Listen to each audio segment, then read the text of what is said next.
सद्गुरु जग्गी वासुदेव जीवन की सीख देते हुए कहते हैं कि कई बार जब आपके पास कोई दिन खाली होता है तो आप योजना बनाते हैं कि उस दिन आप सिर्फ घर में खाली बैठकर अपना समय बिताएंगे, लेकिन कुछ समय बिताने के बाद ही आप बोर होने लगते हैं। जिस अकेलेपन की आपने योजना बनाई उसी में आप आखिर बोर क्यों होने लगते हैं? अकेले बैठना आपके लिए इतना मुश्किल भरा क्यों हो सकता है? दरअसल जब आप अकेले और बोर हो रहे होते हैं तो निश्चित रूप से आप खराब संगत में होते हैं। यदि दिन बीतते बीतते अगर आप बहुत दुखी महसूस करने लगे तो समझ लीजिए आप बहुत ही बुरी संगत में हैं। ऐसे समय में आपको बस बैठना है। आपको ना तो पहाड़ चढ़ना है, ना तो गीत गाना है और ना ही कोई बड़ी समस्या सुलझानी है। यही ध्यान है, इसमें आपको कुछ नहीं करना, बस बैठना है। बुनियादी सवाल यह है कि मेरी समस्या क्या है? मेरे हाथ पैर सलामत है, मैं देख सकता हूँ, सुन सकता हूँ, सूंघ सकता हूँ, चख सकता हूँ, फिर मुझे क्या परेशानी है? मगर समस्या यही है। यह आप तभी जान पाएंगे जब आप अकेले बैठेंगे। जब आपके आसपास लोग होंगे तो आपको बहाना मिल जाएगा। जब आप किसी के साथ होते हैं तो यह कहना आसान होता है कि यह शख्स बेकार है, इसलिए मैं परेशान हूँ, वह ठीक नहीं है, यह ठीक नहीं है। लेकिन जब अकेले बैठने पर भी यह समस्या बनी रहती है तो आप जान जाते हैं कि समस्या कहाँ है। यह गोल्फ खेल की तरह है।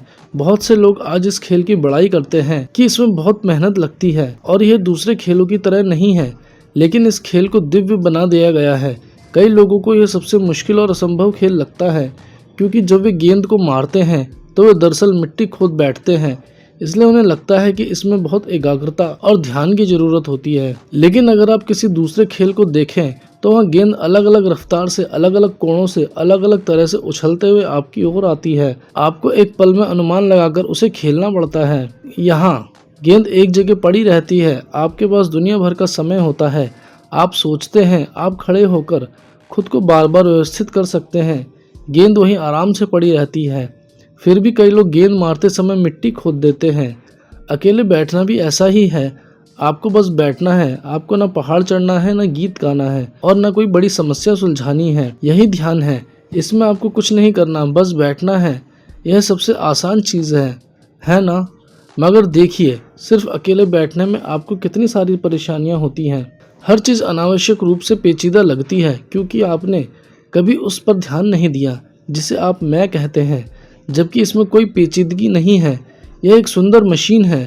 यह चाहे शांत रहे या शोर मचाए, दोनों रूप में अच्छी होती है। अगर आप इसे अच्छी तरह से रखें तो ये दोनों तरह से बढ़िया काम करती है। अगर आप इसे अच्छी तरह नहीं रखेंगे तब इसे शांत रहना चाहिए, उस समय ये शोर करेगा, और जब इसे शोर करना चाहिए उस समय इसमें कोई आवाज़ नहीं आएगी। आपको अकेले रूप में बैठना चाहिए, ये बहुत ज़रूरी है। ईश्वर का साथ उसी को मिलता है जो किसी का साथ नहीं खोजते। अगर आपके पास साझा करने के लिए कुछ है, लेकिन अगर आप सिर्फ साथ चाहते हैं तो ईश्वर सोचता है, अच्छा इसे किसी और का साथ चाहिए, फिर मेरी क्या ज़रूरत है। मुझे बहुत पहले एहसास हो गया था कि जब तक आप अकेले नहीं बैठेंगे आप कुछ नहीं जान पाएंगे। लोगों के साथ आप बहुत सारी चीज़ों को छिपा सकते हैं। जब आप अकेले बैठते हैं तो आपको अपनी बुद्धि की परीक्षा पर खरा उतरना होता है, जो सबसे भयानक होता है। अगर आप उससे बच नहीं सकते, बेहतर है कि आप अपनी ज़िंदगी में जितनी जल्दी संभव हो सबसे तेज चाकू की धार से गुजर जाएं, वरना आप बड़े होकर एक बुजुर्ग मूर्ख बन जाएंगे। युवा मूर्ख होने में कोई बुराई नहीं है, मगर बुजुर्ग मूर्ख होना नहीं चाहिए।